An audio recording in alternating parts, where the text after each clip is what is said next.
Salikum, Salikum.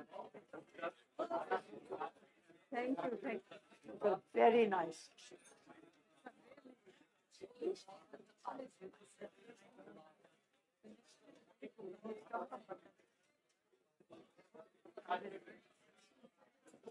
Would you like to?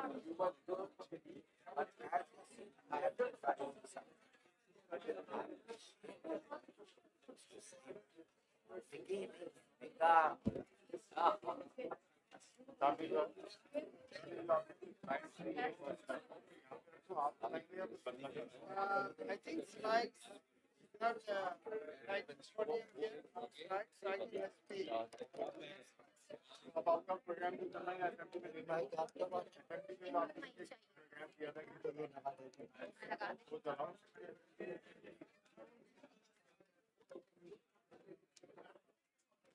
assembly on the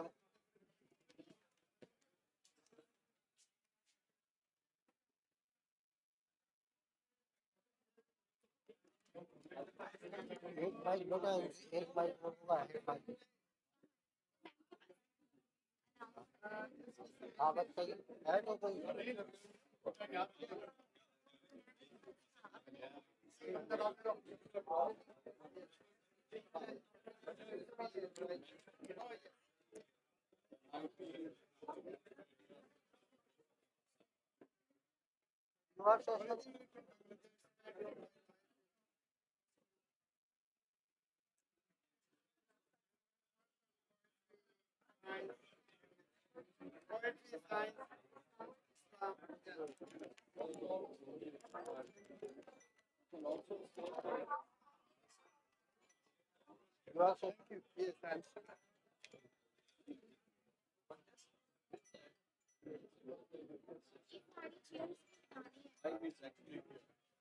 Okay. Oh, wonderful. Thank you. You can just. Yeah. Take it. Oh, wonderful. Oh, his system is very good here. Yeah. Okay. I can change the slides for you. Okay. All good. Yeah. But I think I want to still stand. Yeah. अन्ना सबको लाइए ना अंदर वहाँ बाहर बैठे हैं Salikum. Please, may I request you to, if you like, you could also come and sit inside. We have a wonderful talk by Dr. Abed Chaudhury. Dr. Abed Chaudhury is from Bangladesh, from Sylhet. And he has studied at MIT in the US, and he has lived and worked in the Western world, studied and lived and worked, and now he is in Australia. And he will be talking about Islam and science and heritage and art. He is one of the quintessential people who are equally proficient in science as well as the arts and Islam. So this is going to be a riveting talk by Dr. Abed Chaudhury, and this will be followed by an excellent discussion on business, agriculture, farming, because as you know, rice export is our second biggest export in Pakistan. And I feel that it is very important that for the sake of the future of our country, we look at these issues. And we'll have some brilliant speakers for this session, Dr. Abed Chaudhury, and the session that follows after his talk is with Syed Naved Hussain, who is a foreign investor, and we will introduce you. And also Dr. Abed will participate in that talk. And Mr. Faisal Jahangir Malik from White Pearl, who's joined us from Lahore. And we will be talking about farming and agriculture and Pakistan's future. Thank you, and Assalamu alaikum. Thank you. Thank you very much for the nice introduction. I was actually listening to the previous session. I was listening to the previous session with rapt attention. The transition of Pakistan from actually in the whole century, how Mr. Jinnah came into the scene. So I'm actually very sort of a serious student of that situation. And as a context of my talk, I want to just briefly comment on that. I think the way we describe history of Kemal Atatürk of Turkey or Muhammad Ali Jinnah or Nehru, we are talking about the whole country in the context of one person. So to me, the right question is not what Mr. Jinnah wanted, but what people wanted. So you can see that Mr. Jinnah, and this will lapse into my talk, so it's not unrelated to my talk. So everything started when Mr. Jinnah started. He was very close to Dadabai Nauruji, and Sarojini Naidu was writing poetry about him. And this is around the time when Iqbal was writing Sare Jahan Se Acha Hindustan Hamara, right? And then things happened. Things started to happen. And the same Iqbal who wrote Sare Jahan Se Acha Hindustan Hamara wrote Chino Arab Hamara, Hindustan Hamara, Muslim hai ham, Watan hai Sare Jahan Hamara. So I kind of studied it as a young Pakistani in the 60s when I was 7, 8, 9, 10 years old. And I was always wondering that the guy who wrote Sare Jahan Se Acha Hindustan Hamara, a song so popular that India was going to turn it into national anthem in 1951 when India became a republic. And Nehru personally intervened. He said, Iqbal, the poet of dreamer of Pakistan, how can his song be the national anthem of India? So the Hindu lobby put in Bande Mataram as the alternative. And there was a consensus when they took Rabindranath Tagore's Bengali song, Janagana Mana Adhinayako Joy He. But they kind of turned it into Hindi. So instead of saying Janagana Mana like we Bengalis say, the Indians say Jana Gana Mana Adhinayako. So they turn it into some sort of Bhojpuri, Maithili way it is sung. So this transition of how Mr. Jinnah, starting with a very secular Western platform, then became a sole representative of Muslims, is because he was compelled by the forces of history to do so.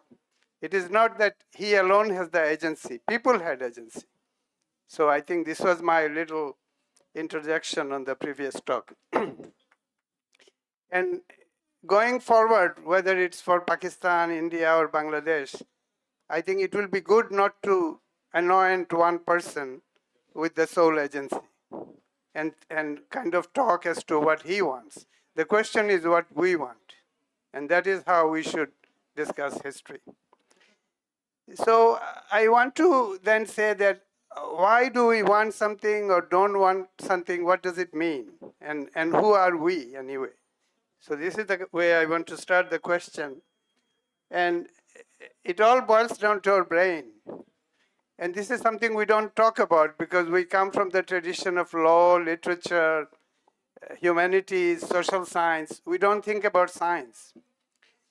And what we need to think about is the machine that allows us to think and become what we are, whether it's politics, whether it's economics, in anything. What does our passion mean?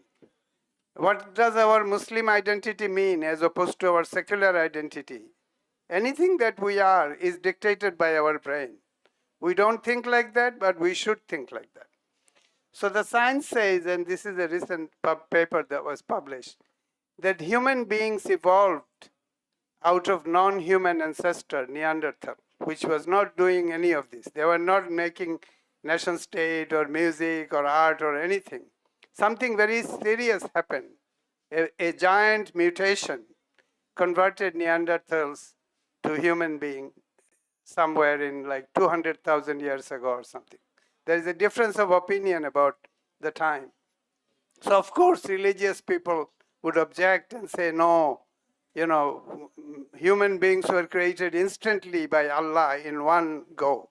Like kun fayakun. There is those kind of religious argument.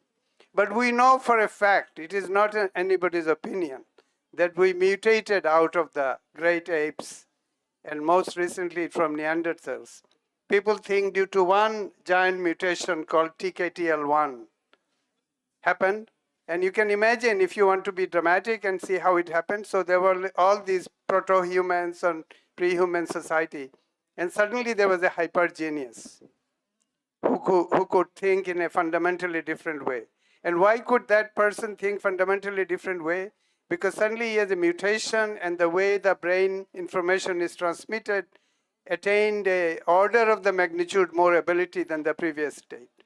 So he was not a peer of, he was nobody's brother, he was nobody's cousin, he was another entity altogether. And you can say metaphorically, and I would like to beg forgiveness of the religious people, but I would like to say that when the Quran says that inni ja'ilun fil ardi khalifa, that God, Allah decided that He will send Khalifa, representative to the earth, and then the Ferishtas objected and all these things, it's in the Quran. So I would like to say that this is the event that converted a non-human into human, and we cannot escape biology because we are carrier of biology. When I sequence my DNA and sequence the DNA of a chimpanzee, it is 99.9% equal. So that is, we are trapped into accepting this fact and describe all our philosophy and culture in the light of that. So very quickly, I want to talk about three things. I don't want to go on and on. So using the brain, what is it that we did? I want to describe basically three things that I have done, and there are enduring lesson, general lesson for everyone for that. And this is also related to what was discussed before, the development or non-development of Pakistan, our common destiny in the subcontinent containing Bangladesh, Pakistan, India, Maldives, Bhutan, etc., our region, and also our place in the greater fold of humanity. Everything will be covered very briefly in the light of my own experience. So the first thing I want to raise is the issue of climate change, which is a very big issue at the moment, which is sweeping through the world. So I developed a technology, a satellite technology, and we looked into one of the greenhouse gas, which is causing all the global warming, is due to methane. And once I got this ability, I asked my technicians that, why don't you look into United States first? And we found that the whole geography of the US was exuding a lot of methane. And I thought it was astonishing. I rang up some American people and I said, you guys are putting so much methane up in the atmosphere. Do you know that? So he looked up all the data and he said, what is reported from the ground and what I was finding from the satellite was entirely different, because a lot more from the satellite and they're under-reporting. And this is very important because all that the reason Lahore is hot and Karachi is hot and everyone is getting hotter is mainly because of methane being sent, and methane creates a greenhouse effect much more effectively than other gases. So then it became like our toy, and we were looking at methane exuded from everywhere in the world. And we looked at Pakistan. Because I'm in Pakistan, I thought I should tell you about what I found in Pakistan. So you can see there are certain areas of Pakistan on the left, Sindh and Punjab. There are a lot of methane going up. And we kind of zoomed in and found why is so much methane coming from those places. And this is your gas leakage from the Sui gas and other places in Sindh where there is a national park, but gas was leaking out of it. So it became kind of a toy, and we have gone into, zoomed into certain areas, and I can discuss further with the responsible people or anyone who wants to reduce the methane emission from Pakistan. So the reason I'm saying is that I got a patent for methane mitigation. I had to do it with the Australians and Americans. So this is what was discussed here, that our kind of countries, or my birth country is Bangladesh. I left at the age of 23, lived all my life in Australia and the US because nobody would support my innovation in that country. Or even if I was in Pakistan, I probably would be the same. Because the research as a percentage of GDP deployed in Pakistan is only 0.16%. In comparison, India deploys 5 times more, 0.6%. And just as an example, uh, South Korea or Israel deploys 6% of the GDP. So the reason things don't happen here, which is innovative in all our countries, is because we don't put any money in it. And we simply look after 1% people who accumulate huge wealth, buy all kinds of expensive things, and put nothing for the innovation. This is why all the innovation goes to the Western world. So me be from this region, I was compelled to go and do things for Australia and the US. So I have 2 patents which I had to sign away to other, not my birth country, to other country, but nonetheless I was happy to do it. This is just a technical thing that I found a solution of how to mitigate methane by finding a microorganism which is in the soil, which would be soil in Pakistan as well. And with that you can mitigate methane.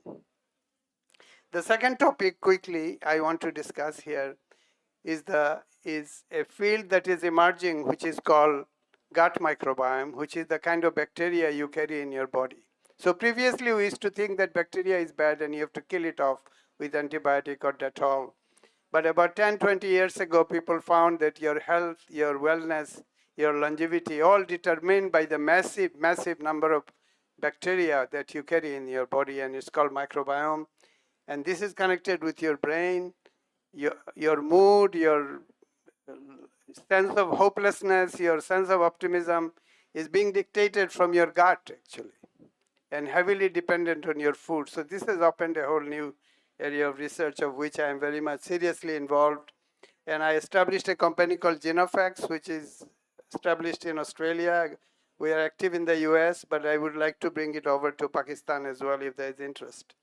So Genofax is one thing I do. Climate mitigation, number 1. Number 2 is digital medicine around Genofax. And this is a bit technical and biological, so I don't want to belabor the point. But the point is that we can sequence our genome, cost about $100. And then we can predict whether you're going to have, so let's say you're 18, you have your genome sequenced. We can predict whether you're likely to get diabetes or heart disease and so on. And indeed how long you're likely to live, the longevity, can all be predicted by a simple DNA test, gut microbiome test. And then we can come with preventative medicine before you get sick. You can be given some advisory or some food. So the whole public health system in Pakistan or indeed any country could change by this kind of intervention. And this whole thing started by a guy who got Nobel Prize about a couple of years ago, and he's holding a skull because he was collecting DNA from extremely, extremely old human remains that is all over the world. And this is also the way we know where we come from. So all the people of Indian subcontinent, or most of the people, came from Central Asia. They domesticated the horses. They moved to Europe, and one branch moved to Europe, one branch moved to what is now Pakistan and India. And you always see in our languages there are common root words with the European languages. So like all the numbers 1, 2, 3, 4, 5, 6. You see the French would say trois and we would say three, and char or quatre, etc. Punch, and so on and so forth. There's a guy called William Jones who pointed out many years ago, and people paid no attention. But now we can sequence the DNA. So I had my DNA sequenced. I was in rural Sindh the other day, and we were having great time talking to the scientist, and the guy said he knew that I was saying in my talk that I'm originally from Bangladesh. And he came up to me and he said, "You don't look like you're from Bangladesh." And I said, "What do I look like?" And he said, "You look kind of Chinese." And I was just taken aback, and I was amazed actually, because indeed 10% of my DNA is Chinese, Han Chinese. Because in eastern fringes of, and this is very ancient, it's not that my uncle is Chinese. This is very ancient stuff. So in the eastern fringes of the subcontinent, we had these Sino-Tibetan tribes coming. We call them in Bangla language Kirat, and it means nothing but Chinese. So it turns out that when I had my DNA sequenced, I identified that. And other people in Bangladesh would have from Central Asia, and Rabindranath Tagore wrote that this melting pot where there are Scythians and Huns and Saks and Mughals and Pathans all mingled and became one thing. It's in Indian national anthem as well. So these kind of synthesis, which is a cultural description, is now supported by the DNA sequencing. So in Pakistan, I can actually see, because I've become very attuned to what people look like. It's a very biological concept. It's not a cultural concept. So I can look at people like you all here, and it's fair to say that you're not from Vietnam, right? So how do I say that you're not from Vietnam? Because the human face recognition is exceedingly powerful. And you can look at someone and can even say whether someone is from Korea rather than China.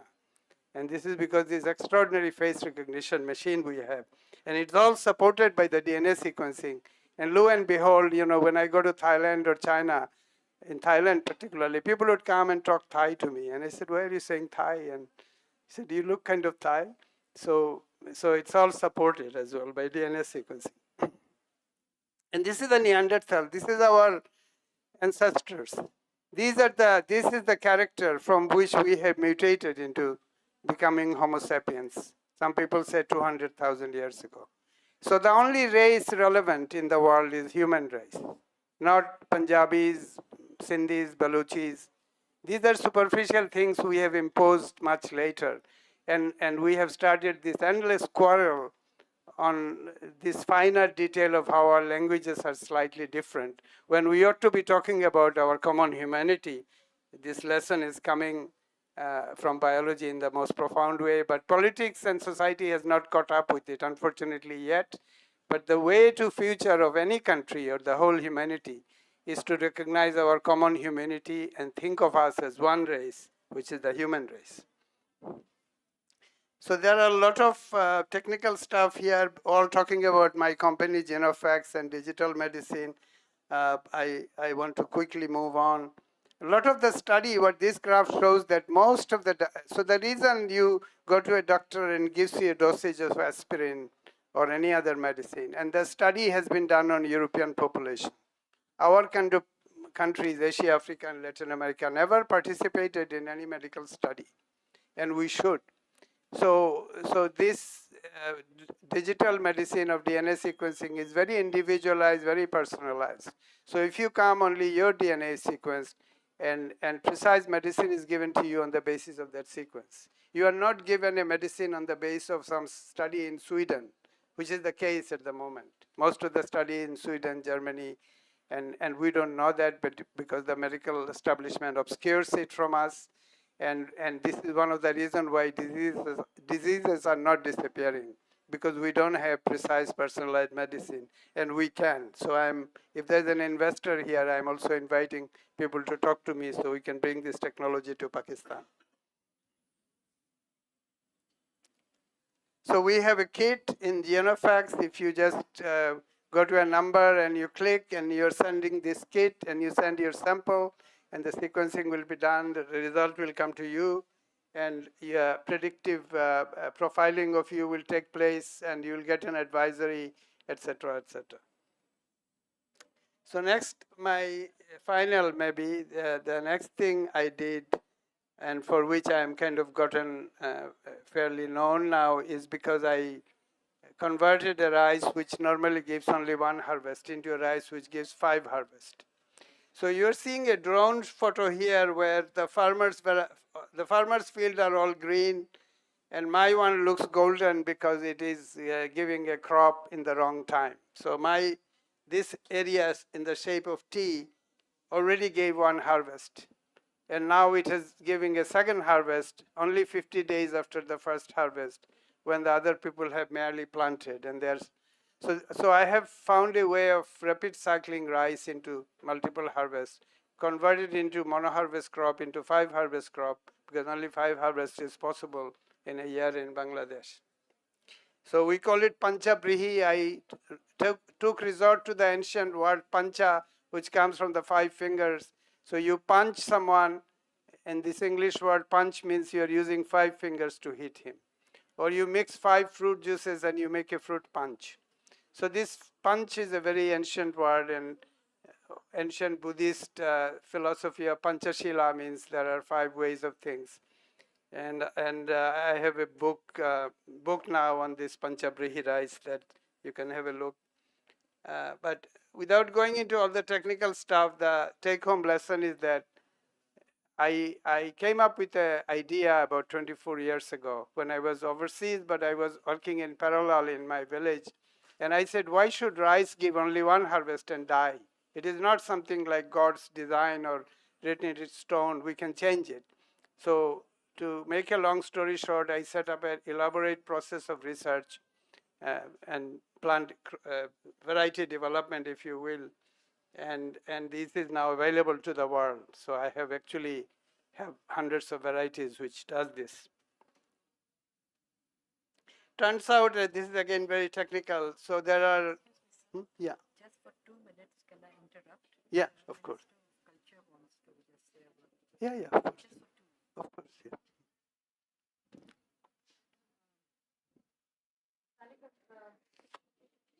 Just for 2 minutes. Yeah, of course. So the culture minister is here. And sir, if you would just like to say, I know you have to leave in a hurry. If you'd like to say a couple of I would like to thank the Sindh Culture Ministry because they have supported this festival. We couldn't have had this festival without the support of the Sindh.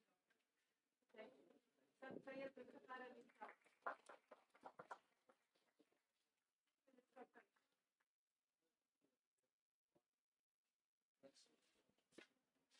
मैं शुक्रगुजार हूँ madam का जो अदबी festival करती हैं and it's honour to be a part of this conference and was listening to sir very deeply and I have to go to my village so I request ma'am so I will come for so मुझे जल्दी जाना है तो इसलिए मैंने कहा madam को request करूं तो आप लोगों का ये चल रहा है मैं समझता हूं कि बहुत एक इंटेलेक्चुअल और जो सुन रहे थे यहाँ पे जो इनका एक नया तरीक़ेकार जितना भी है मैं समझ रहा हूँ कि इंशाल्लाह ताला हम इसको सपोर्ट करते रहेंगे और thank you very much ma'am Thank you very much. Sayyid Zulfikar Ali Shah Sahab, Minister of Culture, Antiquities, Tourism and Archives of Sindh. Actually, Sindh Ministry, Department of Culture are big supporters of the other festival. I'm sorry, No, Dr. it's not- Abed, to have interrupted. Please carry on. Wonderful. So what this, I think in each of these slides, I'll give you what the take-home message is rather than dwelling on the technicality. So what this shows that on the extreme left is the variety which is 5 harvest, and the rest of them are the hybrids, very high value hybrids being sold in the market. So the point here is that we have developed a variety which beats all the hybrids. Which is at the moment all over in Pakistan, for instance, billions of dollars worth of Chinese hybrid is being imported. And however, we have found a way of getting some yield which is more than the hybrids. Another thing which is under the ground, which normally you don't see, but we dug up the ground and found that these varieties have massive root systems. So you can see the 3 on the right are my varieties, and these are random farmers variety. And this root is important because this is the carbon dioxide being sucked from the atmosphere and taken to the root. So anything that has massive root system is doing climate mitigation. So this is climate smart agriculture. It's taking the carbon dioxide from the atmosphere, and through agriculture, the CO2 is being reduced. And internationally, it's also known as negative emission strategy. So we are sending up all the greenhouse gas into the atmosphere. And in this procedure, we can take the greenhouse back into the soil. And this is very climate smart agriculture. This can also be monetized with what is known as climate mitigation money. So the organizations such as airlines which are polluting, they give you money for doing this. So there is a whole financial system has now evolved of monetizing climate mitigation, and which can be done by this rice. This is just shows an example of a standard rice here that you cut and nothing much. So here you can literally see what I have done. So the first harvest is when you cut here and you don't see the harvest, it's been taken away. When that happens to ordinary rice, nothing much happens. A few leaf comes and that's the end of it. This is the conventional agriculture. However, we have created something which is this, which is upon cutting now goes vigorously upwards and gives you the second harvest. And if you cut again, it would go up again, and so on and so forth. And you're seeing 3 different ones. So this is a new genetics, new phenomenon which has been created from the scratch. And on the left, it shows, this is very, very important if you are interested in climate mitigation. This is the standard usual variety that would be the same in Pakistan as well. And that is the soil carbon, about 1%. And if you grow my rice, that the soil carbon goes up. So you are increasing the carbon in the soil simply by growing this rice. So you have a good crop, better crop, and you have better carbon in the soil, which is a win-win situation. So I was given, not for this work, but other climate mitigation work. Again, the patents are not given, well, given to me personally, but I had to surrender it to Western institutions because these are the issues that have raised here, that our kind of countries don't invest in technology. So, and this is true would be for Pakistani professionals as well, who they would be typically going over to the US or Australia. And this is a serious, serious issue. Honorable Minister listened to me complaining about it, so maybe he can do something about it. This is just to show that we deploy satellite technology. From the European satellite, we get a yearly reading of temperature and rainfall. So we do very precise agriculture, even in a remote village in Bangladesh. And we can get all the time-lapse photo of our field from satellite data. So this is again very technical, but you can see our experimental plots, and you can go there and convince yourself that things happen. And nobody can give you some kind of fake data or something. So this is very important. And again, a bit of physics in here of how the satellite does it. It's not very important. So here also, I want to just quickly show the point here. Traditional rice growing, one season is here. So it has gone up, the green. And this is the harvest time. So the life cycle has ended. For the longest period, there is nothing. It's the fallow period on the black. And then again, the crop, second crop comes. And this would be typical in Punjab as well. But my variety, upon giving the first harvest, doesn't die off, comes again, gives the second harvest, third harvest, fourth harvest, and so on. And you can see it from the satellite. And we have deployed satellite to validate this. Roughly, you can see in bulk that how things have cut. Rice has been taken home and now it's grown again. And a lot of people now come to my field, thousands of people, and they take this photo and make it viral in social media. So it's a bit, kind of become a fertile ground for a lot of visitors.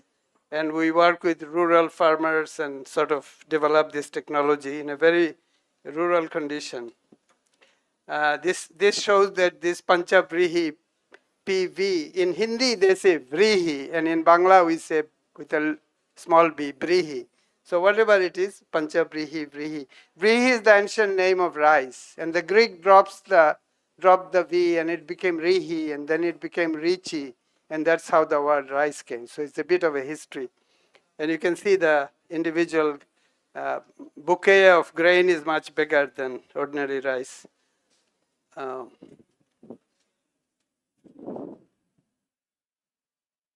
It's kind of frozen, I think. Anyway, it's not moving. So, so really, what is this talk about? So I start with the premise of human brain because everything starts from the brain. Oh, okay. Sorry. It was silently doing it when I was not paying attention. Yeah. So I want to come back to the topic of brain is very important. So it turns out that all our emotion in the brain has different centers. So there are regions which processes language. There are regions which processes movement. So those of you who are parents would notice that some kid just wants to move from the very beginning. We call it the kinetic brain. So more than anything else, he wants to play with a soccer ball. He's always moving, he or she. And they end up being football players. And I'm sure Imran Khan was like that as a kid. Like he's a kinetic person. He went into sports, became very famous. So the reason he's known is the cricket, right? So he is not, you can say that he is not genetically endowed to do other than cricket in a profound way. He could do it other things in a subsidiary way. Another person would be mathematically oriented, and yet another person, Beethoven, was musically gifted. So these music areas and all these lobes, these specific regions, people used to think it's just a mass of fat. If you dissect a human body, you see this thing. And it was completely meaningless. But now we know that every region, so the visual center is on the back of the brain. And what happens is, as people get older, there is a phenomenon called frontotemporal dementia. All the frontal lobe, what is coming from the back, tends to die. And suddenly people, like a guy was in pinstripe suit, he was in Wall Street. Suddenly he drops all these and he starts wearing psychedelic clothes. He leaves his wife, marries a younger person, and he becomes an artist. And this guy was just all about money. And for the longest period, and there's thousands of people, not thousands, maybe hundreds of people like that, psychiatrists were analyzing. And they call it FTD, which is frontotemporal dementia, which sounds like a disease. But it is not. It is kind of reawakening the brain in a different way. So you're a money person, you're a fiscal person, you're counting every dollar. And suddenly you have frontotemporal dementia one fine morning. And some people call it renaissance, like a rebirth.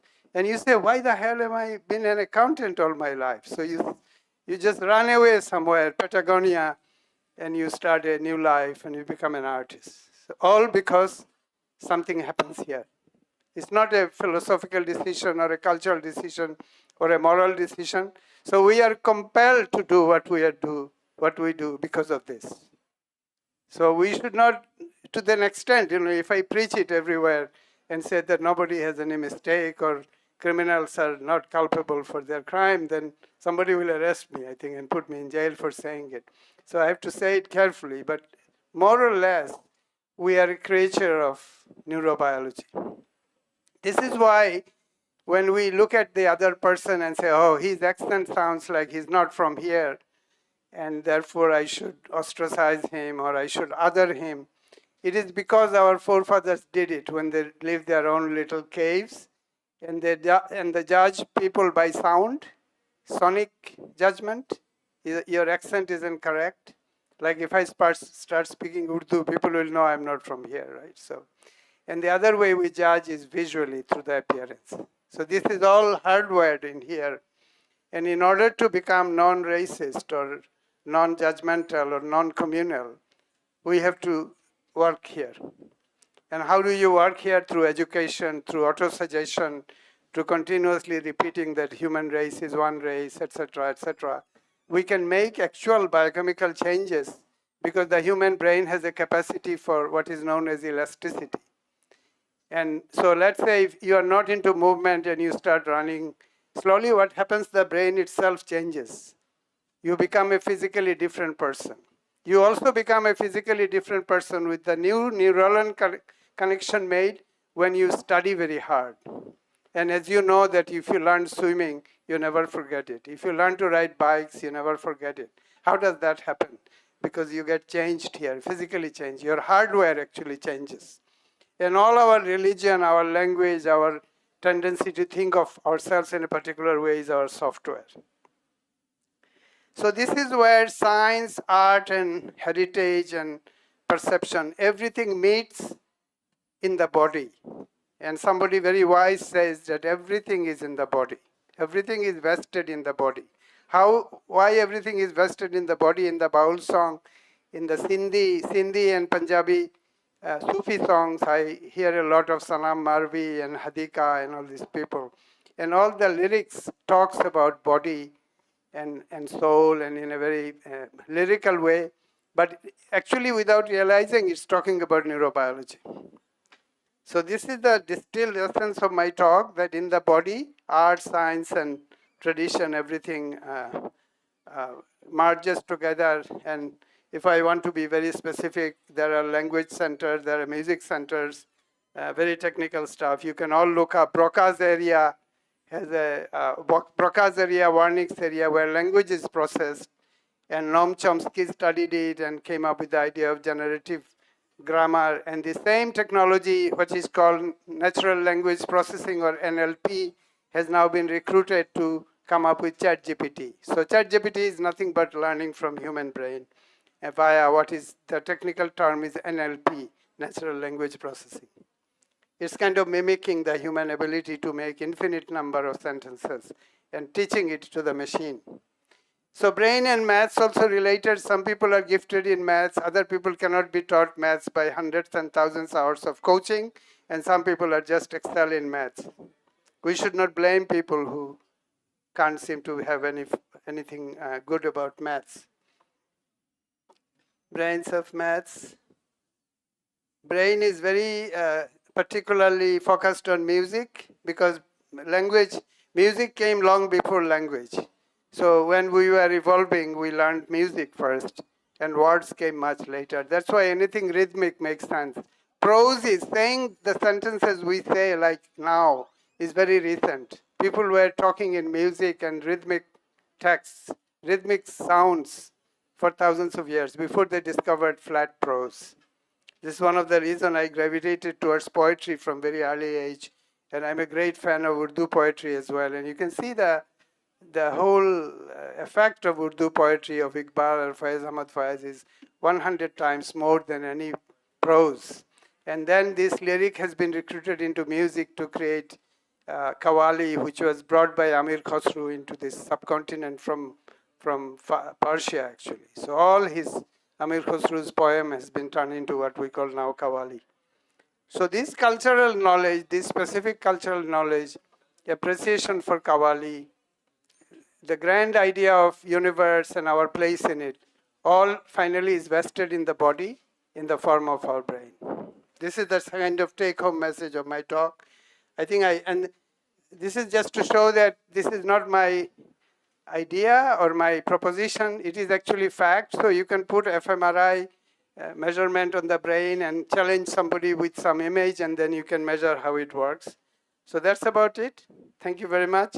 I wrote a book on it in Bengali, actually, on the anatomy of consciousness, which I'm happy having translated. And this is the photo of my village. Thank you very much.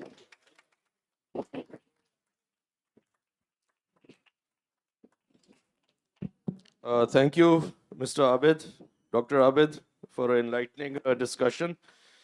Now we would like to continue this discussion on agriculture and agricultural potential and different the subject that you mentioned about raising yields.